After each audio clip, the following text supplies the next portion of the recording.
Hii ndiyo siku yangu ya kwanza kufika hapa Mombasa baada ya kuteuliwa na kamati yetu ya executive NEC kuwa acting party leader baada ya kupoteza ndugu yetu Raila Amolo Odinga.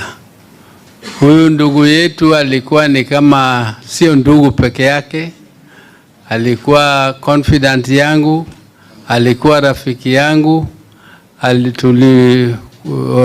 tulikuwa pamoja kama twins kwa sababu tofauti yetu ilikuwa ni kidogo sana, mwaka moja na miezi mbili.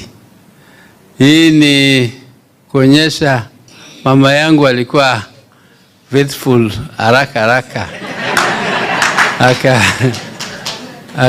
akamleta. Na mimi nilipigwa na bumbwazi sana, nilipigwa kofi ile kubwa. Nilikuwa na shock kubwa sana kupoteza yeye.